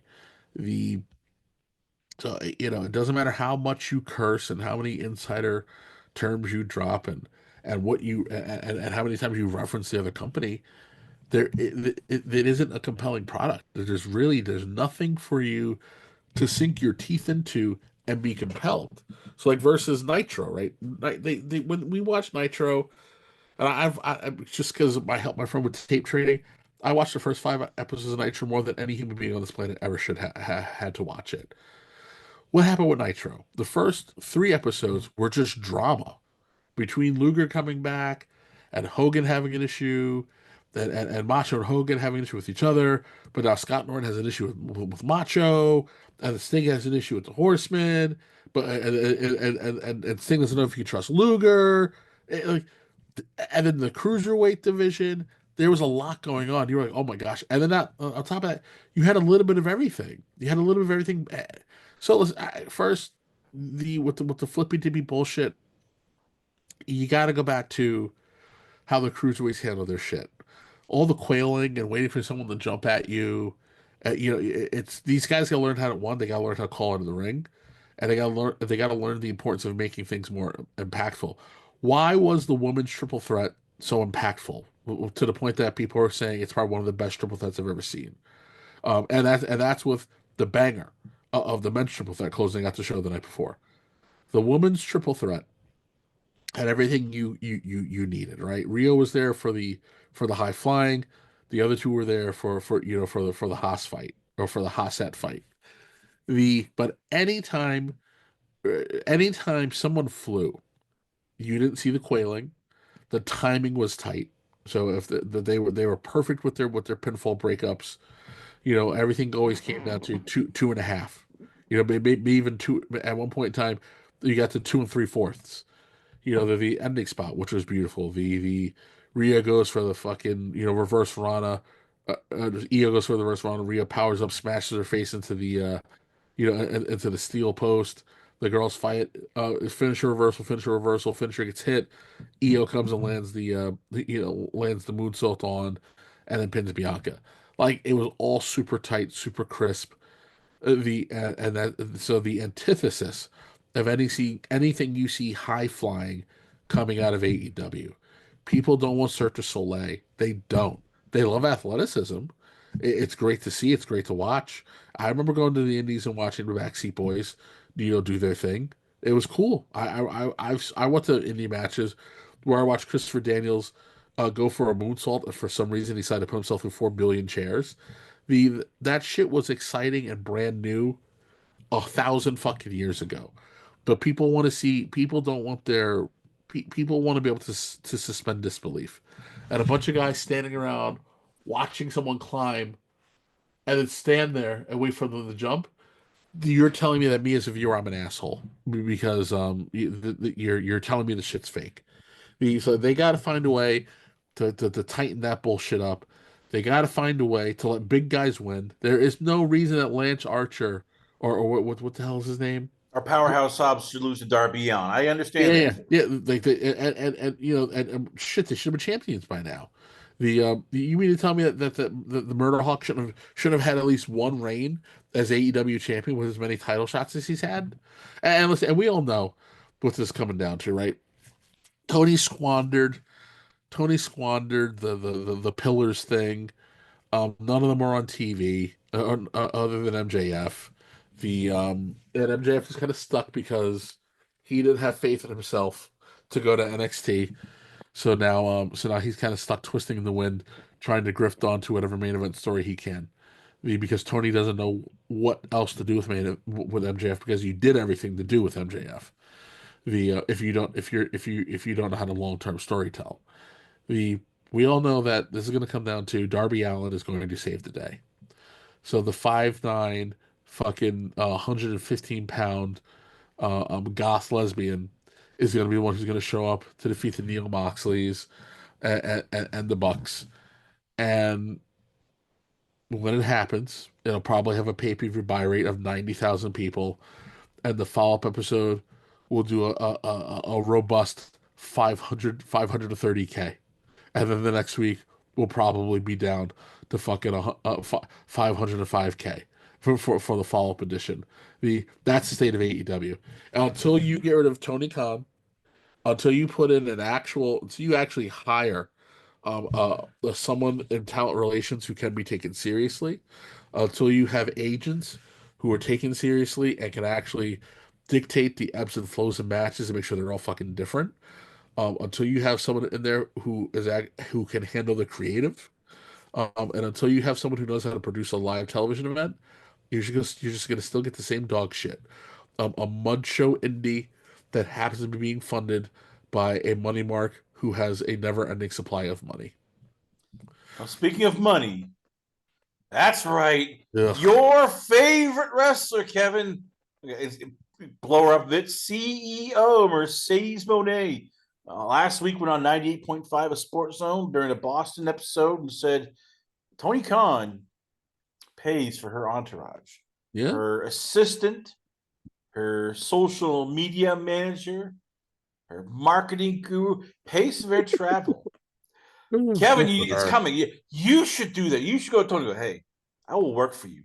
But only if me and your $2, you fly first class. It's first class or nothing. By the way, Kevin Apollo only eats prime rib. Don't throw that McDonald's crap on him. It's prime rib or nothing. And Kevin, just say, hey, look, for extra cool $1 million, you'll let Mercedes dance around you. I don't blame Mercedes. I mean, she found the idiot. The idiot's giving her. But if you were a wrestler in AEW and you read that, if you're a WWE wrestler and you read that, how much are you sitting there like pissed that, you won't get that unless you're Moxley or the Young Bucks who probably know how to finagle Tony or threaten Tony. I mean, I don't think even Roman Reigns has it. Roman Reigns doesn't even have a publicist that gets paid by WB to travel with him. Well, here's the difference. The WWE is a professional organization that's run by professionals, and they only employ professionals. So, yeah, guess what the WWE people are doing? They're going, "Oh my God, look at this money mark being taken advantage of by this mid looking chick who was a mid performer at best." The If I'm in AEW, sure, if I'm one of the girls, I'm annoyed because this chick showed up, puts on half-ass matches, doesn't draw a dime, can't draw flies to stinking shit. The Gets all the attention, gets grossly overpaid, and when she's ready to leave, she's just gonna up and leave without so much as a bye bye.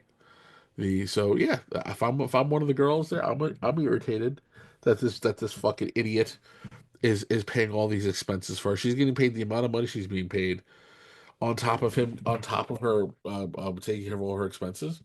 That's not a good look for Tony, man. That he looks like an even bigger fucking clown than we ever thought he did. This Not only is he a clown, he's a simp and a cuck. He's everything you don't want to be. I don't even think Bad Bunny gets that treatment. I mean, granted, Bad Bunny makes more money than God, so he can afford to fly his own people there. But I mean, Logan Paul doesn't even. I don't think he even has his own people flown on WWE's dime first That- class. Anything that you would need like that is negotiated in your base salary rate anyway, because they're your contractors. Technically, if they're her employees, they should be her liability. It should be her filling out their W-9s, not dumbass fucking Tony. They're not AEW employees. So on top of him just burning money because he's an idiot and giving away money because he's an idiot, he has no clue on how to handle himself business wise. So he just assigned a whole new set of liabilities all for himself that he doesn't need. Again, for someone who's gonna run the hell on out of there, the second is convenient for her to run the hell on out. What a fucking mark. So I know you're worried because it's going to happen to you. There's going to be a wrestler, probably let's say an AEW wrestler, maybe by the name of Lack Fairy. He's going to go, Kevin, I will do your show, but you got to pay for me and my two other friends first class. Somebody whose name Space Goat maybe might go to you and go, Kevin, I'll do your show, but you gotta pay me. And I want first class tickets for me and my three other friends. You know it's coming. How will you react to that? Because I can Uh, see that happening. I can see you just looking there going, that's I can choke a bitch. It can that's happen. I mean, it'll depend on my mood because if I'm in a good mood, I'm gonna go. What is your what is your ass to seats ratio? Because if you're gonna ask for money, you should be able to answer that question. How many asses are you gonna put in seats?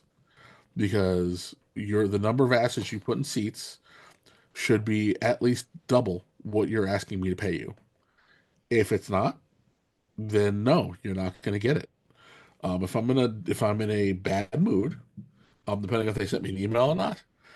If they sent me an email, I'm not going to answer it. I'm going to make sure they know I read it. I may even send three dots. If they're texting me or talking to me, it's just going to be now that don't work for me. Go fuck yourself, and I'm going to go with my day because I don't want to suffer fools. These dumb fucking indie wrestlers make wrestling hard enough as it is. And now they want to go mimic this fucking weeb. It's fine. Go ahead, man. Go find some dumb money mark, some tax return promoter, some loser who couldn't get booked, so he decided to make his own fucking sandbox, and go fuck with their money. If they're stupid enough to give it to you, good for you. Good on them. Good on them. Because there is a sucker born every fucking minute. It just this sucker and the former Tony happened to just win the lottery in terms of the lucky sperm club, but by being the son of a billionaire. This All chick. right.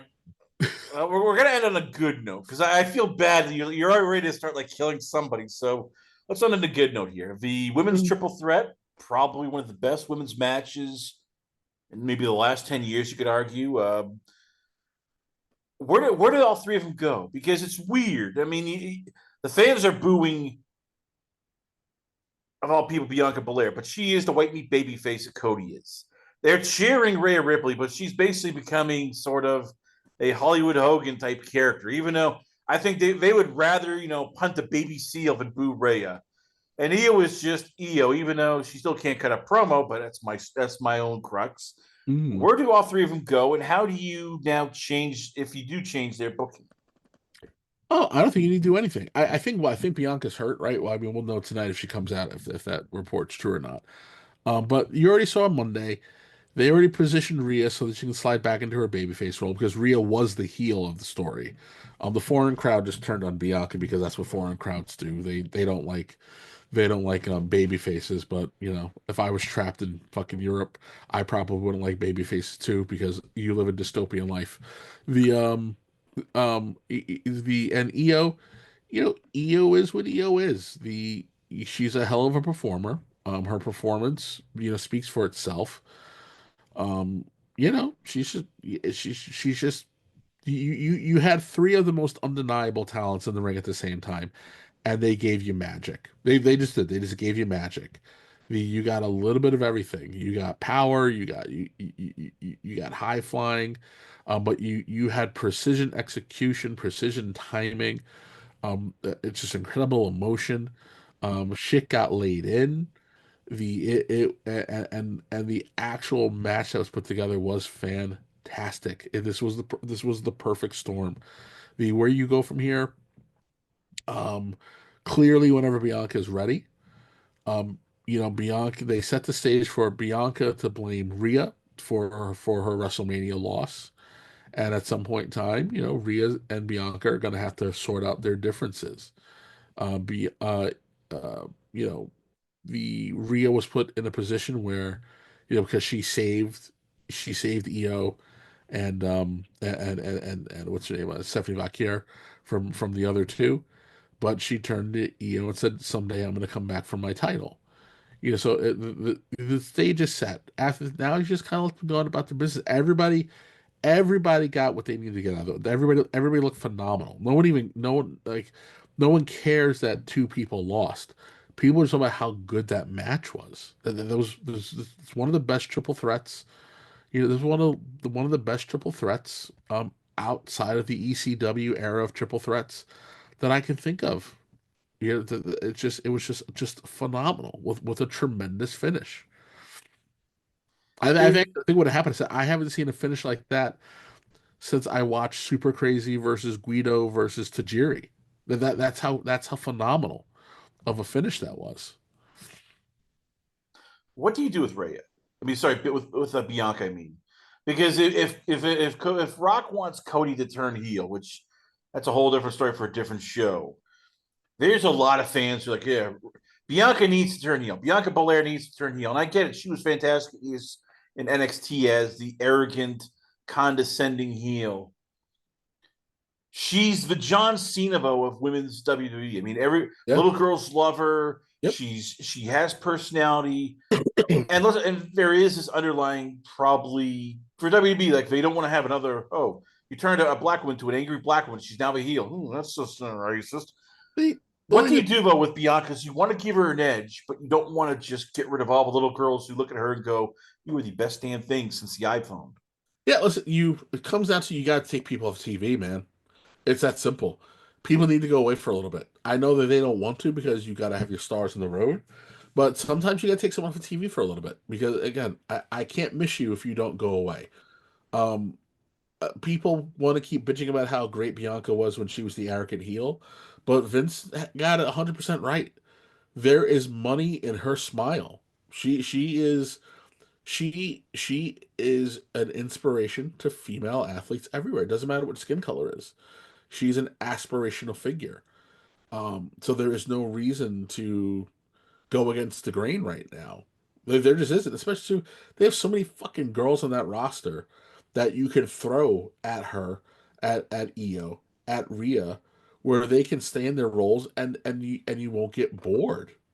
Especially if you stick with the standard, 3 week and out TV feud, 3 weeks pay per view, and then and then that person's gone again. You don't have to do anything. I think the most effective thing would be take one of them off of TV for a little bit. If Bianca's hurt, let her be hurt until SummerSlam, and then bring her back at SummerSlam for a surprise. And then, when it's time to get her back together with Rhea, we all know that they'll cross their paths. Let them cross their paths in a traditional Survivor Series match, and let one take the other out, and then the other gets the other one DQ'd, and now you've got beef rolling into the Rumble. Then you got beef rolling into the Rumble, and then it's WrestleMania time. Again, there's a thousand different ways to get them back together in time for WrestleMania, and that's the money match. That's their money match. The EO again. EO is gonna do great with working with the with the Stephanie Vecchiers and the what's the other Spanish chick's name? I'm brain Lola farting. Vice, who's come up, Yeah, yeah, yeah. Roxanne Yeah. Perez. So like you've got a whole bunch of girls who are her size, who work her style, that she could put on banger matches with. Again, especially for Rhea and Bianca. You've got the bigger, stronger girls like Miss Parker. They're going to do stuff for those girls anyway. A lot of those girls can't be trapped down there anymore. It's time to free up space in that roster. Yeah, and there's no reason to talk about the other problem that we talked about that we have to talk about is that they have too many girls on the main roster anyway, and they're going to start letting people go. That's not kind of what we want to waste our time on. But Well, this that'll be for a different day, but this is like, when do you let bigger names go? Because it's one thing to go, oh yeah, we're going to release, Jody Jobber and blah blah blah, and like, when do you start have to go? Okay, we got to phase Avenues Day. They got to leave TV because they take some big time. We got to phase out maybe a Bailey because she takes time. I mean, they're the uncomfortable ones. Nobody wants to do it, but with all these people, the Jada Parkers, and trying to get Bianca to work with bigger people, you have to look and go, well, we eventually got to let go of some people. That's going to hurt, but mm, they take TV time. And as I said, I get it. If I said WWE should release Bailey, I will have probably 500,000 people come and start demanding me to be yeah, sent to Gitmo. yeah, probably. Well, listen, one thing people got to understand is the WWE has metrics for everything. They know who's over, they know who's making money, they know where they're making money at. So they know who they want to keep around, and they know who they want to get rid of. You and I may be tired of a certain someone, but according to their metrics, that person is still pumping out dollars and is still doing impressive numbers with a certain segment over here. So barring some weird shit, like with where you did some extracurricular nonsense, or you're accused of something, that's why you don't really see a lot of people getting released because they always know, well, I need this person to get hot, so I can always cycle them back through later. So they're a lot slower to do it. But when it comes to it, it just depends, man. A lot of times turns into, well, someone goes, hey, listen, man, I think my bump card's almost punched. I don't know how much more I can give you, so I think I'm gonna wind down. And then you start phasing that person out. Like I I'm I listen, I don't think Kofi's got much longer in him, but Woods is still a young enough man that he's got a lot of time.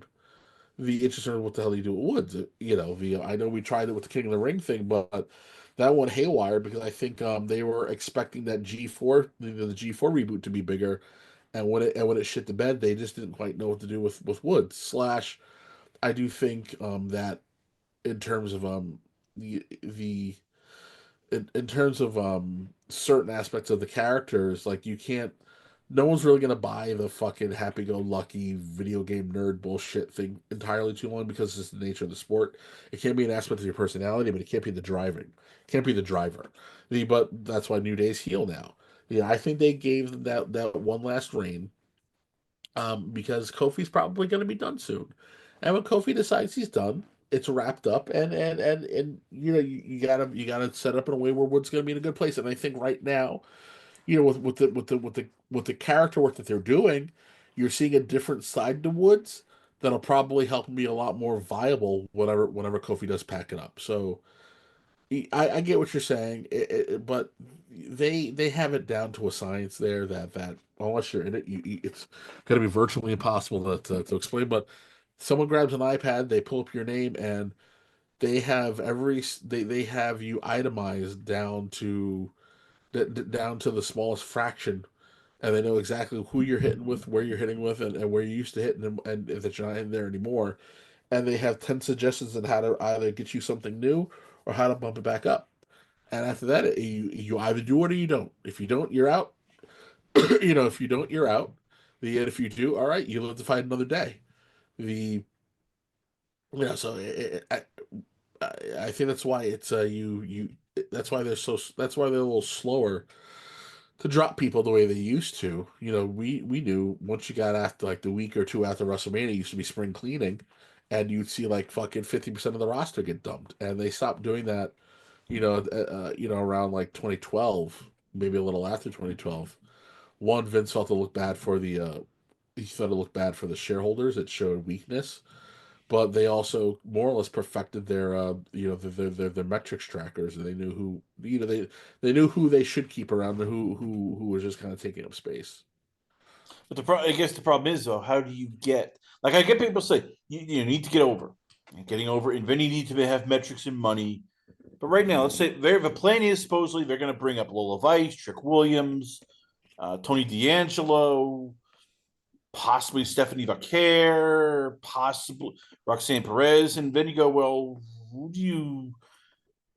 And then, oh, by the way, Rusev is back, which I love, but hey, he's back. Then Aleister Black is back, and again, as you said, it's like it's easy to say, oh yeah, we'll just cut, like Pretty Deadly and Zoe Stark and Shayna Baszler. I like all four of them, but they're not getting a lot of TV time. That's the easy part. Like as I said, when does there have to be those conversations of we need to move people who are on TV who are either on the downside or aren't what they are. Like we need to release Sami Zayn so that Trick Williams can get his spot. I think people got to also factor into social media does play a big role.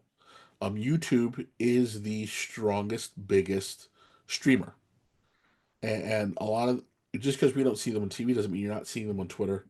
Doesn't mean you're not seeing them on YouTube. I would say right now, I think some of like Karrion Cross is a prime example of this. Karrion Cross's character work, his promos, his vignettes on Twitter have been some of the best WWE TV to not be on WWE TV. And people got a little taste of what he's been doing on Sunday night during his press conference. Which is why I think you're going to see him now be shifted to TV. A lot of it is just a matter of patience, the patience and timing, because the roster is big, and not everybody can be on TV at the same time. But it doesn't mean that they're not an essential cog, and you can't use them someplace else. It's just you there's always a new crop of young folks who need exposure. There's always someone around who perfected their craft, and maybe they need another shot or another go. I feel like listen, like Nick Khan said the other day, they don't sign people with the intent. They're not going to sign people and tell them just to go stand in catering. They're going to sign them to get used. The And then in terms of once you've been used, okay, well, do you need to be repackaged somehow? Do you need to be cooled off so you can rise again? Those are the questions that you got to be able to ask and slash answer. The I mean, we'll see. We'll see. Again, you're not like we sit there and go, listen, man. We know it's obvious that the women's division is not what it should be. It's very strong, but it should be a lot stronger. And if they're not going to give them a TV show, well, you're gonna eventually hit a part where it gets to a point where you got too many girls. You got too many girls right now, and so someone's got to go. I can't. Shit. I don't get paid enough to tell you that this is who it should be. The but yeah, you're gonna have to make that call at some point in time. I just hope that they figure out a way to better balance the use of the roster. Because although I do think Triple H does a better job at it than Vince, I do think that Triple H really struggles with cycling people in and out on TV effectively because someone could be hot for 4 weeks and then they're gone, and I just think there's a better way to incorporate a lot of people into the show and have people stay hot. Again, listen, you know what? I'll give Vince Russo this. Attitude Era Vince Russo and the content of the Crash TV, it afforded them the ability to keep people on TV. That the entire roster the entire roster essentially got used on almost every Raw in some capacity, whether it was either it's the promos, whether it's some vignettes, or whether it's through a 3 minute match. And then the bigger matches went a little bit longer, or you waited for the pay per view and the house shows. But you got a lot of people through on TV, and you told a lot of stories. And you told sometimes very complicated stories. I think that they need to figure out a way to kind of get back to getting more people on TV. And listen, dude, 3 hours of SmackDown, 3 hours of SmackDown feels like it's 4 hours. So in a 3 hour show, you can't find a way to squeeze on at least six more people in some capacity. That's a little bullshit to me. Well, there you have it, ladies and gentlemen. Once again, we always love having on the show. I give you the man, the myth, and the powerhouse legend. I give you Kevin Apollo. So, Kevin, once again, where can fans check you out at? Where is the Twitter, Instagram, the website? And what's going on with ACW? I know that last time we spoke, you have your June event. You're gearing up for it. You've already brought in some more people. Any more new updates? Any big things we can see from all Coliseum, American Coliseum Wrestling? Oh yeah, so we're working on some new logos and stuff. I'll have them out soon. We're gonna be at the Galleria, the Galleria Middletown, otherwise known as the Middletown Mall, July 13th for our All American Banger 2 event, and then we're going to be focusing on dropping our new TV show, Coliseum Challenge, which will I'll stream a lot of on X and Instagram. And Rumble. YouTube is which is a little too irritating with certain things. The and then working on a you know working on a Roku channel, to kind of help us get out there a little bit. So I'll touch on that a little bit more after I have some more detail. But there's a lot of fun stuff coming to get the Coliseum Sports Attraction shows streaming in a regular place because Bull James does a fantastic job with Outlaw Wrestling. Does puts on tremendous high quality shows down in the boroughs. And the ACW brand up here is kind of growing. Going to change it up a little bit because since we have been successful, there have been a couple other ACWs that have popped up. So it's stealing your stuff, Kevin. You gotta slap them around. Just I know power slapping people. I know it's the Bush League bullshit of the Indies, man. It is what it is. the I Sometimes you just can't compete with an actual nepo baby. When a wrestler who can't get booked decides to team up with the son of the guy who owns a certain high profile building, it is what it is, man. Um, you know, yeah. If there's any money marks out there who would love the opportunity to invest, in a fledgling company that has access to legends, give me a shout. I can. I think we can do some good business together. Until then, man, it's just me. It's just me humping the pavement and getting as much juice as I can out of the squeeze. But now we're gonna be doing a series of fun shows over the summer. So I'm just gonna finalize it next week. But the goal is to do the third Saturday of every month out of our Haverstraw Youth Center show up until our Christmas show. And as of right now, if everything works out for the Christmas show, Crowbar and Dreamer will be there to feature prominently. And then we're gonna bring in some other names, sprinkle in some other names, over the next couple of months. But a lot of fun stuff going on there. A lot of fun stuff going on. So, like I said, man, I love coming on here, man. You're a tremendous host. Have fun talking about it. So, you'll be one of the first people I unveil some new news to. I apologize, man. As we're going, my sinuses are getting worse. Well, I'll let you go, Ben, so you can get some rest. Ladies and gentlemen, Kevin Apollo, always on a pleasure having you on the show. We come back, a lot more going on here. Only on its last call. Last call at the alcohol, only on the lastcallpodcast.com.